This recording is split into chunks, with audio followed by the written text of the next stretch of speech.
to doing it, that's true. And I hope whatever you got to do is something that can be done by two. Φίλες και φίλοι, σας καλωσορίζουμε σε ακόμα ένα επεισόδιο του Life Trends.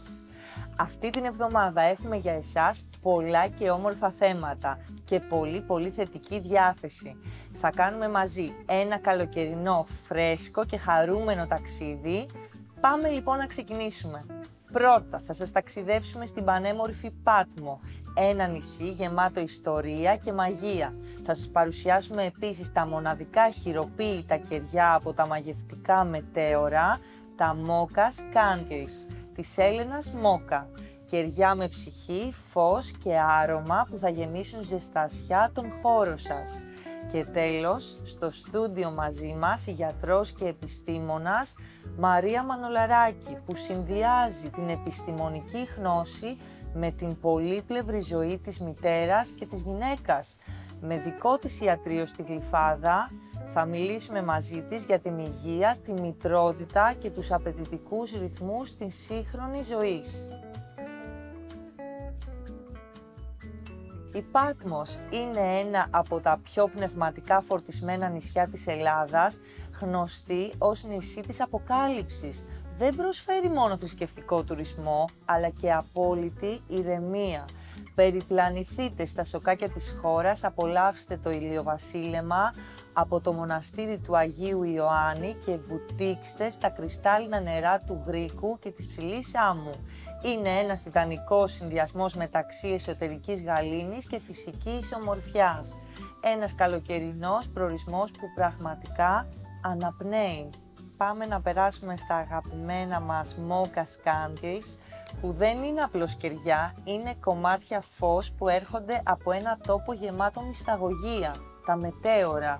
Σε ένα τόπο που ο βράχος συναντά τον ουρανό, η Έλενα Mocha δημιούργησε ένα μπραντ με ψυχή. Η ατμόσφαιρα αυτής της περιοχής έχει περάσει μέσα από το κερί, μέσα από κάθε άρωμα, μέσα από κάθε χειροποίητη λεπτομέρεια.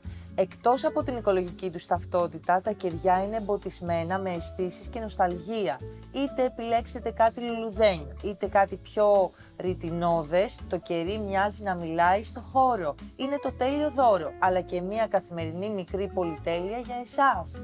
Αναζητήστε τα στο Instagram στη σελίδα Mocha Scandies. Εκεί θα τα βρείτε και θα μπορέσετε να κάνετε δώρα στους αγαπημένους σας είτε στον εαυτό σας. Και πάμε να περάσουμε τώρα στην καλεσμένη μας, η οποία είναι γιατρός, η Μαρία Μανολαράκη, είναι χειρουργός κεφαλής και τραχύλου, με εξειδίκευση στη ρινοπλαστική και τη χειρουργική της ρινός. Στο σύγχρονο ιατρείο της στη Γλυφάδα συνδυάζει την επιστημονική γνώση με την πολύτιμη εμπειρία, προσφέροντας εξατομικευμένη φροντίδα και αισθητικές, αλλά και λειτουργικές θεραπείες. Παράλληλα, είναι μητέρα 2 παιδιών, γεγονός που της δίνει μια ολοκληρωμένη εικόνα της σύγχρονης γυναικείας ζωής και των απαιτήσεών της. Μαρία, σε ευχαριστούμε πάρα πολύ που είσαι εδώ στο στούντιο, στο Life Trends μαζί μας, και έτσι πάμε να περάσουμε στις ερωτήσεις για να σε γνωρίσει και καλύτερα το κοινό μας. Ευχαριστώ πολύ για την πρόσκληση, είμαι πολύ χαρούμενη που είμαι εδώ σήμερα. Και εμείς ευχαριστούμε πολύ, είναι τιμή μας. Πώς συνδυάζεις την ιατρική επιστήμη και τη φροντίδα των ασθενών σου σε όλο αυτό το λειτουργήμα, εγώ θα έλεγα, γιατί το επάγγελμά σου είναι λειτουργήμα. Η ιατρική όντως είναι ένα λειτουργήμα. Είμαι πολύ ευτυχισμένη σε αυτή τη δουλειά και κάθε ασθενή μου τον αντιμετωπίζω σαν ξεχωριστή οντότητα. Είναι πάρα πολύ σημαντικό να καταλάβουμε ότι η ιατρική δεν είναι ούτε τα φάρμακα, ούτε η θεραπεία, ούτε η διάγνωση. Είναι ο άνθρωπος πίσω από όλα αυτά. Κάθε άνθρωπος είναι ξεχωριστός και έχει διαφορετικές ανάγκες. Ξέρουμε πολύ καλά ότι πολλές ασθένειες σχετίζονται άμεσα με την ψυχολογία, με το άγχος, με το στρες. Όλο αυτό το άγχος σωματοποιείται και βγαίνει σαν ασθένεια ή σαν συμπτώματα. Άρα φροντίζω να παίρνω ένα πολύ καλό ιστορικό από τους ασθενείς μου, να εξετάζω κάθε ασθενή, να του αφιερώνω χρόνο και να βλέπω τον πραγματικό λόγο που ήρθε στο ιατρείο. Υπάρχουν ασθενείς που μπορεί να έρχονται με κάποιο σύμπτωμα, αλλά πίσω από αυτό να κρύβεται ένα άγχος τους, μια φοβία. Επομένως, δημιουργώ μια σχέση εμπιστοσύνης. Θέλω να μου ανοιχτούν, να μου πούν το ιστορικό τους και μέσα από αυτή τη διαδικασία κατανοώ ποιο είναι το πραγματικό πρόβλημα που τους έφερε στο ιατρείο. Είναι πολύ σημαντικό να έχεις μια σχέση εμπιστοσύνης με τον ασθενή. Αυτό που λες έχει πολύ ενδιαφέρον και πιστεύω ότι αγγίζει πολύ κόσμο, διότι στην εποχή μας, έτσι, λίγοι γιατροί είναι αυτοί που πραγματικά, αυτό που λες, ακούνε το ιστορικό του κάθε ασθενή. Συνήθως έτσι υπάρχει μια πιο γρήγορη αντιμετώπιση, ίσως βιωματικά το λέω πάντα, αλλά είναι πολύ όμορφο και πολύ ενδιαφέρον ένας γιατρός πραγματικά έτσι να ακούσει τον ασθενή του πριν προχωρήσουν σε μια χειρουργική επέμβαση. Αφιερώνω πολύ χρόνο στο να δημιουργήσω με τον κάθε ασθενή ξεχωριστά μια σχέση εμπιστοσύνης. Είναι για μένα πάρα πολύ σημαντικό. Θέλω οι ασθενείς μου να έχουν το θάρρος να με πάρουν τηλέφωνο, να μου ανοιχτούν, να μου πούν το πρόβλημά τους. Γι' αυτό και μετά από κάθε χειρουργείο, μετά από κάθε ραντεβού, κάθε ασθενής μπορεί να με πάρει όποτε θέλει τηλέφωνο και να μου πει οτιδήποτε θέλει, σχετικό πάντα με το πρόβλημά του. Τι όμορφο, μπράβο, πολύ ωραίο. Ποια είναι τα πιο συχνά λάθη που βλέπεις στην ρινοπλαστική επέμβαση? Το πιο συχνό λάθος που γίνεται είναι ότι δίνεται πολύ μεγάλο βάρος στο αισθητικό κομμάτι και ξεχνάμε το λειτουργικό. Κάθε ασθενής πρέπει να αναπνέει σωστά. Αν δεν αναπνέουμε σωστά, δεν κοιμόμαστε καλά, δεν έχουμε καλή ποιότητα ζωής, ξεκινάνε πολλά προβλήματα στην ποιότητα της ζωής μας. Δίνω πολύ μεγάλη σημασία στο λειτουργικό κομμάτι της ρινοπλαστικής. Μετά, σε δεύτερο χρόνο, έρχεται και το αισθητικό. Ακούω τις ανάγκες του ασθενή, προτείνω και εγώ τι πιστεύω ότι χρειάζεται, τι πρέπει να βελτιωθεί, αλλά πάντα λέω στους ασθενείς μου, πρώτα θα φτιάξουμε τη μύτη σας για να ανασάνετε σωστά και μετά θα συζητήσουμε μαζί τι μπορούμε να κάνουμε στο αισθητικό κομμάτι του χειρουργείου. Ένα άλλο κομμάτι που με προβληματίζει είναι οι πολύ έντονες παρεμβάσεις που βλέπω γύρω μου. Οι γυναίκες και οι άντρες θέλουν μεγάλες αλλαγές που πολλές φορές δεν ταιριάζουν με τα χαρακτηριστικά, με την αρμονία του προσώπου. Επομένως, πρέπει ο γιατρός εκεί να λειτουργεί με υπευθυνότητα και να λέει όχι. Να δίνει συμβουλές, να κατευθύνει τον ασθενή τι μπορεί να γίνει και τι δεν μπορεί να γίνει. Μεγάλα χειρουργία, πολύ μικρές μύτες που δεν ταιριάζουν με το πρόσωπο δημιουργούν ένα πολύ άσχημο αισθητικά αποτέλεσμα. Μύτες που δεν έχουν αρμονία, πρόσωπα αφύσικα περίεργα, τα οποία στη συνέχεια θα το μετανιώσει ο ασθενής, θα του δημιουργήσουν ένα άγχος, θα έχουμε συνέχεια χειρουργία διορθωτικά και δεν το θέλουμε αυτό. Ναι. Επομένως, εκεί ο ρόλος του γιατρού είναι πολύ σημαντικός. Πρέπει να ξέρουμε να λέμε όχι και να κατευθύνουμε σωστά τους ασθενείς μας. Πολύ ωραίο αυτό και είναι, έτσι, έχει πολύ έμπνευση να τους κατευθύνει σε ένα φυσικό, έτσι, κοντά στο φυσικό τους εαυτό, στην αισθητική αυτή να γίνονται οι επεμβάσεις. Είναι όμορφο να έτσι αναδεικνύουμε τον κόσμο με μια φυσικότητα και τα χαρακτηριστικά τους να γλυκαίνουν, αλλά όχι αφύσικα όπως λες. Δηλαδή, γιατί ίσως τα πρότυπα, η εποχή μας, τα social media, οτιδήποτε ερεθίσματα μπορεί να έχουμε από παράγοντες εξωτερικούς, μας επηρεάζουν και ίσως και τις πιο γενιές που είναι τους έφηβους, παράδειγμα, τις έφηβες. Ακόμα περισσότερο νομίζω θέλουν να αντιγράψουν πρότυπα τα οποία ίσως δεν είναι τα σωστά πρότυπα. Οπότε οι γιατροί φαντάζομαι θα ακούτε τα πάντα πάνω σε αυτό το κομμάτι της αισθητικής επέμβασης. Έχεις απόλυτο δίκιο. Έρχονται ασθενείς και άντρες και γυναίκες και μου δείχνουν μια φωτογραφία και μου λένε θέλω να κάνω αυτή τη μύτη. Και προσπαθώ να τους εξηγήσω ότι αυτό δεν γίνεται. Γιατί δεν υπάρχει μια μύτη μόνη της, υπάρχει μια μύτη πάνω σε ένα πρόσωπο. Και το κάθε πρόσωπο έχει δικά του χαρακτηριστικά, δική του αρμονία. Επομένως η μύτη που θα φτιάξουμε παρέα θα πρέπει να ταιριάζει σε αυτό το πρόσωπο και το αποτέλεσμα να είναι αρμονικό. Άρα θα πρέπει να συζητήσω με τον ασθενή τι θέλει αυτός, αλλά και τι μπορεί πραγματικά να γίνει και να του ταιριάζει στο πρόσωπό του και μαζί να βρούμε τη χρυσή τομή.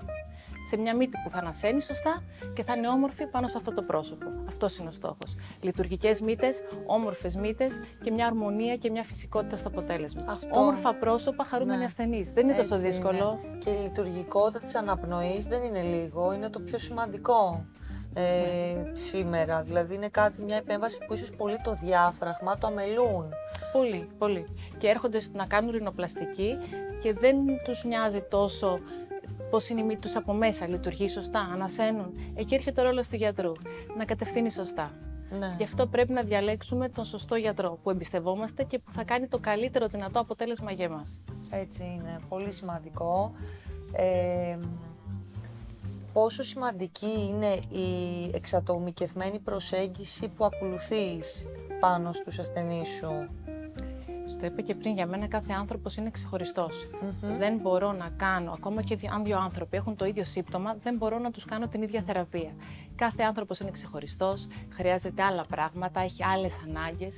Επομένως, ξοδεύω χρόνο στο να γνωρίσω τον ασθενή και να του προτείνω μία λύση σύμφωνα με τις δικές του ανάγκες. Αυτό μπορεί να είναι για μένα λίγο πιο χρονοβόρο και ίσως λίγο κουραστικό. Ναι. Αλλά τελικά η θεραπεία που θα δώσω θα με δικαιώσει. Πολύ ωραία, θα σε δικαιώσει, όντως. Ισχύει αυτό. Και μένα, σαν έτσι βιωματικά, που έχω και πρόβλημα με το διάφραγμά μου, έτσι κατευθείαν όταν ήρθα στο ιατρείο σου, βίωσα μία εμπιστοσύνη. Είσαι και πολύ καλή ασθενής, είναι πολύ δεκτική. Ναι. Αυτό είναι πολύ σημαντικό. Ναι, αλλά είναι και η ενέργεια που σου αντλεί ο κάθε γιατρός. Γι' αυτό είναι σημαντικά τα κριτήρια αξιολόγησης. Μιλάω σαν ασθενής αυτή τη στιγμή, από τη μεριά του ασθενή. Είναι σημαντικά τα κριτήρια αξιολόγησης ενός ασθενή για τον γιατρό να είναι και η εμπιστοσύνη που βιώνει και νιώθει. Από την πρώτη στιγμή φαίνεται αν είναι αρμονική, θα είναι αρμονική η πορεία του και η συνεργασία του με τον γιατρό, γιατί είναι και θέμα υγείας, είναι κάτι σημαντικό το κριτήριο αξιολόγησης. Εγώ πάντα λέω στους ασθενείς μου, δεν τους λέω ελάτε σε μένα, τους λέω βρείτε έναν γιατρό που εμπιστεύεστε. Ένα γιατρό που σας κάνει να νιώθετε ασφάλεια, σας αρέσει αυτά που λέει, νιώθετε καλά μαζί του. Γιατί με αυτόν τον γιατρό θα πετύχετε την καλύτερη δυνατή θεραπεία στο πρόβλημά σας. Ειδικά όταν πρόκειται για το χειρουργικό κομμάτι, το οποίο είναι πολύ σημαντικό, δεν μπορείς να είσαι με έναν γιατρό που δεν εμπιστεύεσαι, που δεν νιώθεις καλά μαζί του. Ναι. Γιατί η σχέση σας θα κρατήσει αρκετό καιρό. Και πριν το χειρουργείο και κατά τη διάρκεια του χειρουργείου και μετά το χειρουργείο. Επομένως, χρειάζεται μια σχέση εμπιστοσύνης. Έτσι είναι, όπως το λες. Πάμε σε μία ερώτηση, η οποία πάντα τη θέτουμε στις μανούλες και επαγγελματίες σε ένα επάγγελμα, έτσι, εξειδικευμένες, κατερτισμένες σε ένα επάγγελμα, και έχουν και συνδυάζουν και τη γονεϊκότητα, που είναι ένας δύσκολος δρόμος και απαιτητικός στην εποχή του 2025, στη γενιά μας, να είσαι επαγγελματίας, να είσαι γιατρός πόσο μάλλον, και να συνδυάζεις και τη μητρότητα με έναν τρόπο ισορροπημένο, αν μη τι άλλο. Θέλουμε να μας πεις λίγο για αυτή τη διαδρομή και το βίωμά σου πάνω σε αυτό. Είναι δύο πολύ απαιτητικοί ρόλοι. Η ιατρική είναι ένα λειτουργήμα, έχει στα χέρια σου την ευθύνη πολλών ανθρώπων, την υγεία τους είναι κάτι πολύ σημαντικό. Το ίδιο και η μητρότητα, έχω την ευθύνη δύο πλασμάτων. Επομένως, είναι δύο ρόλοι πολύ απαιτητικοί, οι οποίοι αλήθεια είναι πολλές φορές έρχονται σε σύγκρουση. Με χρειάζονται και οι ασθενείς μου και τα παιδιά μου. Εκεί θέλει λίγο ισορροπία. Πρέπει να βάζω όρια, βάζω πρόγραμμα όσο μπορώ. Αφιερώνω χρόνο και στους ασθενείς μου και στα παιδιά μου, με όρια. Δεν ξέρω αν τα καταφέρνω πάντα, αλλά λίγη σημασία έχει, γιατί ξέρω ότι κάνω ό,τι καλύτερο μπορώ. Αυτό. Προσπαθώ όπου και να είμαι, είτε στο ιατρείο είτε στο σπίτι, να είμαι αφιερωμένη. Θα κλείσω το κινητό μου, θα κλείσω την οθόνη, θα ασχοληθώ και με τα παιδιά όταν είμαι σπίτι και με τους ασθενείς όταν είμαι στο ιατρείο. Άρα νομίζω με ένα σωστό πρόγραμμα και αν αφιερώνεσαι εκεί που είσαι, τα καταφέρνεις με μια ισορροπία. Όχι πάντα τέλεια, αλλά δεν έχει σημασία, αρκεί που προσπαθείς και κάνεις ό,τι καλύτερο μπορείς. Αυτό ακριβώς, ότι όταν λες τον εαυτό σου πρώτα απ' όλα ότι κάνω ό,τι καλύτερο μπορώ, δεν υπάρχει τελειότητα, υπάρχει μόνο διαχείριση, όρια, όπως το περιγράφεις. Πρόγραμμα, όσο γίνεται. Όσο γίνεται. Και η μαμά, πιστεύω, που έχει πρόγραμμα, είναι και πιο χαρούμενη στο τέλος, γιατί υπάρχει η ρουτίνα, δημιουργεί και μια ασφάλεια. Ασφάλεια πολύ και στα παιδιά και στους ασθενείς μου. Να ξέρουν ότι είμαι διαθέσιμη, αλλά κάποιες συγκεκριμένες ώρες. Και στα παιδιά, όταν έχω ελεύθερο χρόνο, είμαι δική τους. Κάνω ό,τι καλύτερο μπορώ. Πολύ ωραίο. Και αυτό που είπες ότι με αγγίζει προσωπικά, ότι αφήνω την οθόνη, γιατί η οθόνη έχει γίνει εξάρτηση. Πολύ μεγάλη, γι' αυτό το βλέπω και στο σπίτι. Δεν είναι ωραίο να είσαι εκεί για να μείνεις εκεί. Χάνεις πολύτιμο χρόνο. Ενώ είσαι σαν φυσική παρουσία, λείπει το μυαλό σου. Επομένως, χάνεις ουσιαστικό χρόνο με τα παιδιά. Έτσι είναι. Αυτό αγγίζει, πιστεύω, πολύ κόσμο που λες. Ναι. Είναι μια τάση, είναι μια μόδα της εποχής.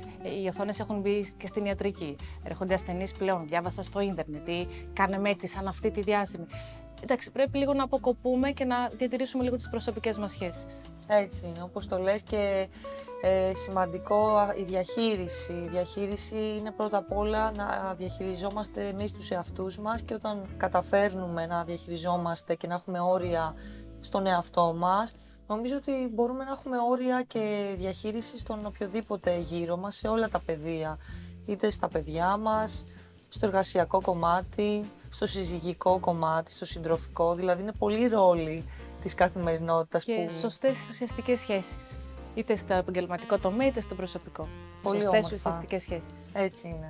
Ποιες συμβουλές έχεις να δώσεις στις γυναίκες που προσπαθούν να εξισορροπήσουν την οικογενειακή ζωή με την επαγγελματική του ζωή? Θα πω ότι λέω και στον εαυτό μου, τα βράδια που κλείνω τα μάτια μου, δεν χρειάζεται να είμαστε τέλειες, δεν υπάρχει τελειότητα, μπορούμε απλά να προσπαθούμε. Μπορούμε να ζητάμε βοήθεια, δεν χρειάζεται να τα κάνουμε όλα μόνες μας. Πρέπει να έχουμε καλές, σωστές υποστηρικτικές σχέσεις, φιλικές, οικογενειακές, συζυγικές, περιβάλλον γύρω μας υποστηρικτικό. Και το πιο σημαντικό για μένα είναι να διεκδικούμε αυτά που μας αξίζουν. Πιστεύω πολύ στις γυναίκες, πιστεύω πολύ στη γυναικεία φύση. Ξέρω πολύ άξιες γυναίκες σαν εσένα που χειρίζονται πάρα πολλά πράγματα μαζί. Να διεκδικούμε αυτά που θέλουμε και να συγχωρούμε και να καταλαβαίνουμε τον εαυτό μας. Να αφιερώνουμε λίγο χρόνο σε εμάς, όσο έχει κάθε μία, και να κάνουμε πράγματα που μας κάνουν χαρούμενες. Πολύ όμορφο και ενδιαφέρον και έμπνευση για όλες τις γυναίκες. Αυτό που είπες τώρα, στέκομαι λίγο σε αυτό, αφιερώνουμε λίγο χρόνο σε εμάς. Αυτός ο λίγος χρόνος, τι κάνεις στη ρουτίνα σου του χρόνου που αφιερώνεις για τον εαυτό σου? Δεν ξέρω αν καταφέρνεις κάθε μέρα, αλλά σίγουρα κάποιες φορές που το καταφέρνεις να έχεις χρόνο για τον εαυτό σου. Προσπαθώ κάθε μέρα να μου αφιερώνω λίγο χρόνο. Είτε αυτός είναι χρόνος που απλά θα κλείνω τα μάτια μου και θα είμαι ήρεμη και δεν θα σκέφτομαι κάτι, είτε θα κάνω κάτι που μου αρέσει. Έχω βρει κάποια πράγματα που με χαλαρώνουν. Με χαλαρώνει η γυμναστική, με χαλαρώνει το διάβασμα. Έχω βρει έτσι 2-3 πραγματάκια και κάθε μέρα προσπαθώ να μου αφιερώνω λίγο χρόνο. Ανεξάρτητα με την πίεση, που πάντα υπάρχει πίεση, πάντα υπάρχει πολλή δουλειά, χειρουργείο, ασθενείς, οικογένεια, δραστηριότητες στα παιδιά, αλλά νομίζω ότι όλοι λίγο χρόνο, κάθε μια ανάλογα με τις υποχρεώσεις μας, τον βρίσκουμε για μας. Και ξέρεις, είναι πολύ σημαντικό γιατί όταν νιώθουμε καλά εμείς, είμαστε πολύ πιο αποδοτικές στη δουλειά και πιο καλές στο σπίτι μας. Σίγουρα.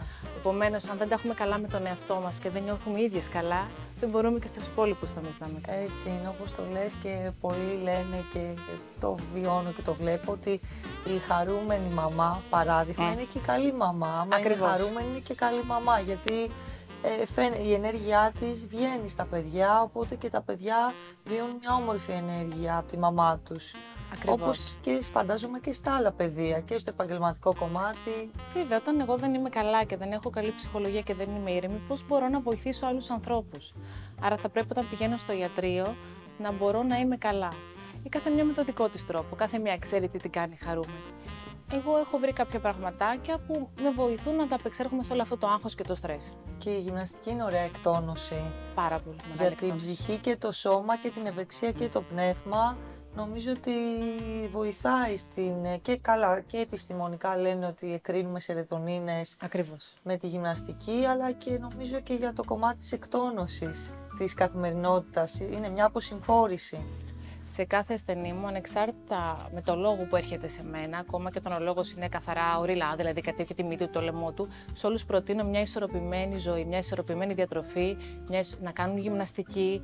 Δεν είναι ανάγκη να πηγαίνουν γυμναστήριο, μπορούν να περπατάνε, μπορούν να κάνουν ό,τι τους αρέσει. Γενικά μια ισορροπία για να διαχειριστούν και το άγχος τους.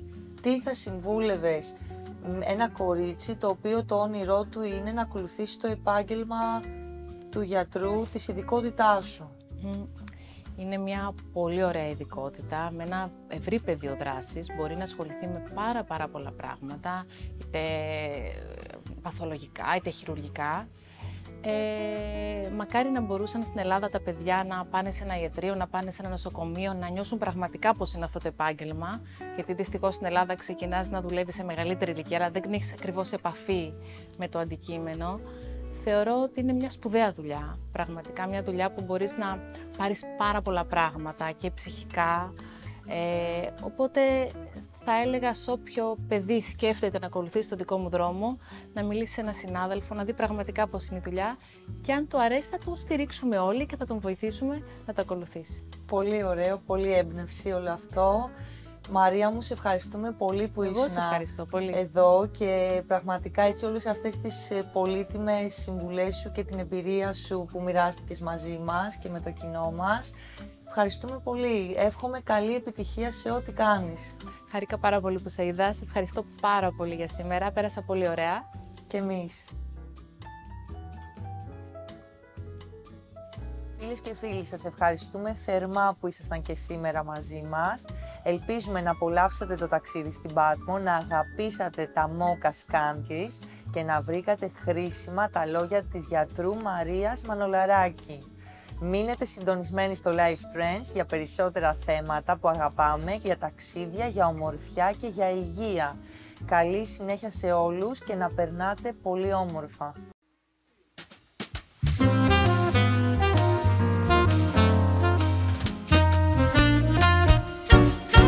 It's a lovely day today, so whatever you've got to do, you've got a lovely day to do it in, that's true. And I hope whatever you got to do is something that can be done